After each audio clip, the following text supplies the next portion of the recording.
السلام علیکم ورحمۃ اللہ وبرکاتہ۔ نازیہ آصف، موسم برسات اپنی خوبصورت اور ذائقہ دار پھلوں کے ساتھ ختم ہو چکا تھا۔ درختوں کے پتے تیزی سے گر رہے تھے اور سردیوں کی آمد تھی۔ ایک امرود کے درخت پر ایک ننھی سی چڑیا نے گھونسلہ بنایا ہوا تھا۔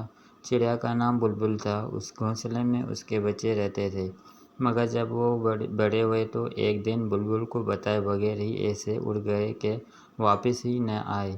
ننھی بلبل پہلے ہی ان کی وجہ سے اداس رہتی تھی، پھر جب سردیاں آئیں تو باقی پرندے بھی اپنے اپنے گھونسلوں میں دبک گئے۔ اب اس امرود کے پیڑ سے امرود بھی تقریباً ختم ہو چکے تھے، بس ایک آدھا امرود باقی رہ گیا تھا۔ امرود کے تنے میں چند بڑی بڑی چیونٹیاں رہتی تھیں۔ بلبل سارا دن شاخ پر بیٹھی ان چیونٹیوں کو دیکھتی رہتی۔ سردیوں میں جب کبھی چیونٹیوں کا راشن ختم ہوتا تو بلبل سے امرود مانگنے آ جاتی۔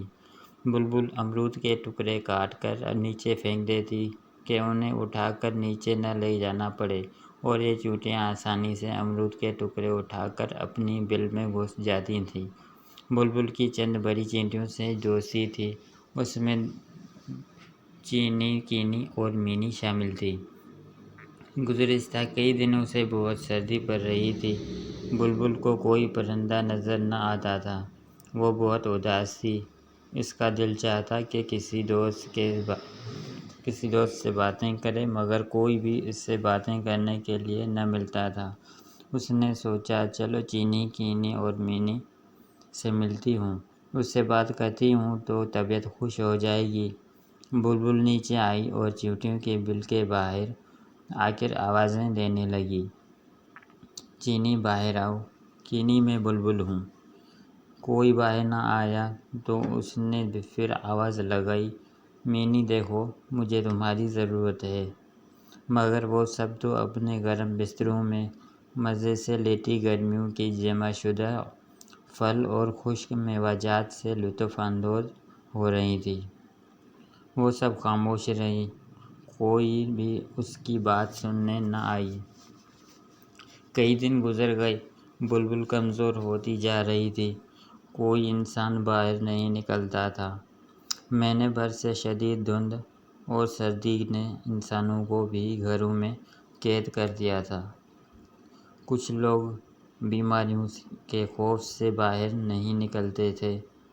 بلبل بیچاری کا سردی اور اداسی سے یہ حال ہو گیا تھا کہ وہ اٹھ کر چل بھی نہیں سکتی تھی۔ کچھ کھانے کو بھی دل نہیں چاہتا تھا۔ پھر ایک دن جب چیونٹیوں کا کھانا ختم ہو گیا تو پھر وہ اپنے بستر سے اٹھیں کہ کھانے کے لیے کچھ ڈھونڈیں، مگر باہر طوفانی بارش سے ہر طرف پانی جمع ہو گیا تھا، یہاں تک کہ باقی چیونٹیوں کے بل میں بھی گھس آیا اور ان سب کا کھانا بھی خراب ہو گیا۔ چیونٹیاں سر پر پاؤں رکھ کر باہر بھاگیں۔ اب سوائے پیڑ پر چڑھ جانے کے ان کے پاس بچاؤ کی کوئی تدبیر نہ تھی، نہ کچھ کھانے کو تھا۔ اب وہ جلدی سے گھونسلے کے پاس گئیں اور بلبل کو آوازیں دینے لگیں، مگر کوئی جواب نہ آیا۔ چینی نے آگے بڑھ کر دیکھا تو وہ اوندھی گری ہوئی تھی۔ تینوں نے اندر جا کر اسے سیدھا کیا، مگر وہ تو بے سدھ پڑی رہی کیونکہ بلبل مر چکی تھی۔ اس کے پاس چند ٹکڑے امرود کے ویسے ہی پڑے ہوئے تھے۔ پھر انہیں خیال آیا کہ شاید اس دن بلبل ان کے لیے کھانا لائی ہو، مگر انہوں نے گرم بستر سے اٹھ کر بلبل کی بات سننا گوارا نہ کیا تھا۔ اب وہ سب رو رہی تھیں۔ باقی سب چیونٹیاں بھی پیڑ پر چڑھ رہی تھیں کیونکہ نیچے سارا پانی تھا۔ اب آسمان پر بادل گرجے تو پھر بارش ہونے لگی۔ سب نے مل کر بلبل کے گھونسلے میں پناہ لی، مگر اب وہ بہت زیادہ دکھی تھی کہ بلبل اتنی اچھی تھی، انہیں کھانا بھی دیتی تھی۔ اب جب وہ مر گئی تو بھی اس نے سب کو پناہ دی تھی، مگر جب بلبل اداس تھی تو انہوں نے اس کی بات سننا بھی گوارا نہ کیا۔